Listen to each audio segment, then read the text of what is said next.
Hello and welcome back to Game of Trades, your #1 channel for videos on the stock market and cryptocurrencies. Today we are going to be talking about this chart right here. This is the United States Chicago PMI. Now PMIs are a measure of economic activity. So you can see this is just an indicator that oscillates up and down. When it is very low, like it was here in 2001 during the pandemic in 2020, it means you're seeing a contraction in economic activity. Now you can see all of these, of course, corresponded to recessions, 2020, 2008, 2001, and we also have examples from the 70s and the 80s, the 1980 recession, the 1974 recession, the 1969 recession, and you can see, of course, in 2022, we have a similar reading to some of those very extreme contractionary readings that we've seen since 1967. So the question I want to answer today is what that means for the stock market, whether it means we're going to be breaking this bullish trend that we've had since 2009, this secular bull run structure, and start to morph into one of these examples, 2008, 2001,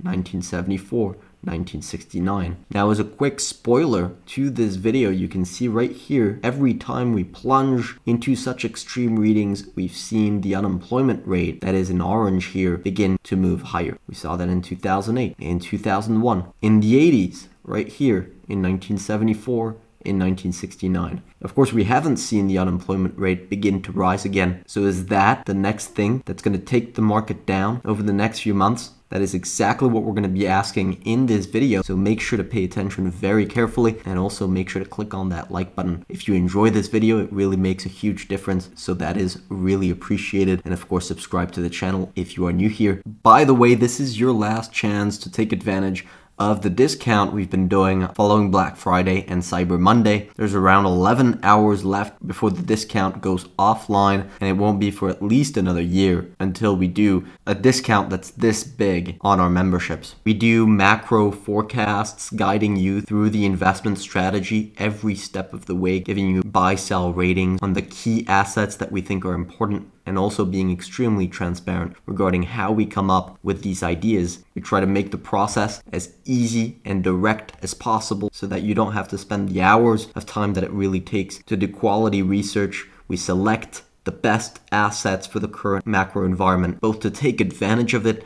in terms of growing capital, but also hedging downside risk. And all of these strategies are applied in a diversified model portfolio that aims to outperform the market, that aims to make you a superior investor. So if that's a service that you think you would be interested in, you can click on the link down below and take advantage of those last 48 hours. Now let's dig into this chart here, the Chicago PMI, and let's first approach this from a very pure quantitative standpoint. And I'm just going to show you what the SP 500 looks like next to this indicator, and I'm going to put vertical lines every time that this indicator has reached the level that we are currently seeing now. So we have 2020, we have 2008 in October right there, we have March 2001 right here, we have December of 1981, we have May of 1980, December of 1974, and April of 1970. Now, if we remove the indicator and just take a look at the SP 500, you can see a lot of these correspond to significant market bottoms, right? So this is pure quantitative work, meaning we're not adding a bias. We're not trying to argue against the data. We're just looking at the pure facts. When you get a very weak number on that indicator, it often corresponds to bottoms. Now in 2001, it didn't. The bear market was only getting started. And in 2008, well, you could argue it was almost over.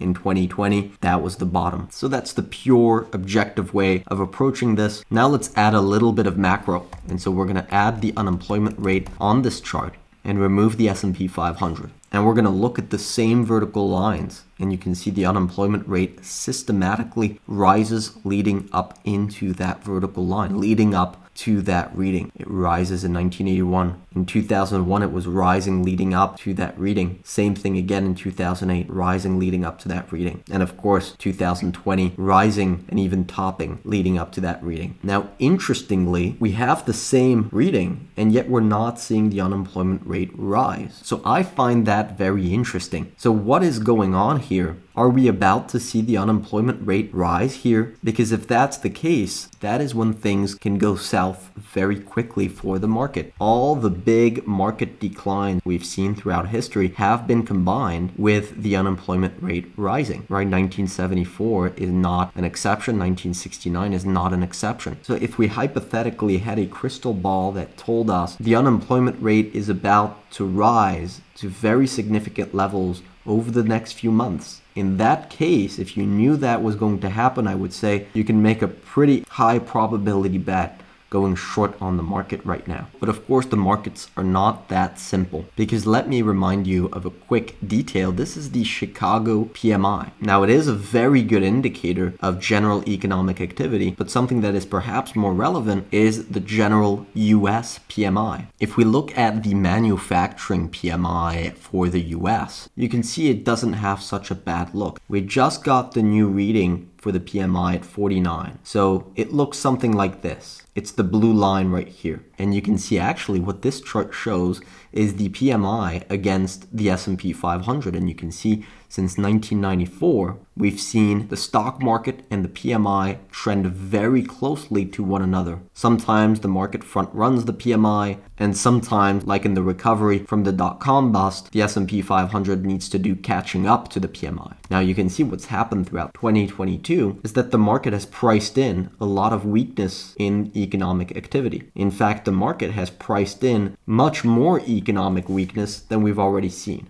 But that's not the point I want to highlight in this part of the video. What I want to talk about is that currently, in the present moment, I don't care where the PMI is going next, but in the current moment, we have the PMI hovering around the levels that we had in 2015 and in 2011. And you can even argue in 2006 right here. Now, if we take a look at what those look like on the S&P 500, those moments with very low growth, just like we have right now. Not a contraction in economic activity like 2008 and 2001, but very close to 50 right here, which is around the break even where the economy is not growing, but it's also not contracting. And you can see that 2015 was right here, 2011 was right here, and 2006 was right here. So these were periods with very low growth, just like we have now, but not contraction territory growth, which is not what we have right now. And in all of these cases, if I put up the unemployment rate, well, the unemployment was still moving down. Now in 2006, of course, that was before the global financial crisis, and eventually the unemployment rate skyrocketed. But in the next year or so, the unemployment rate was pretty steady. The economy was pretty steady. In 2011, of course, unemployment was moving down. And in 2015, you can see the unemployment rate was moving down. So we've answered the first part of the question. The fact that the PMI is this low does not necessarily mean that the unemployment rate is going to begin rising. Now, if the PMI begins to move lower here and starts to go into the 46, 44 range, that's probably when you're going to start to see the unemployment rate rise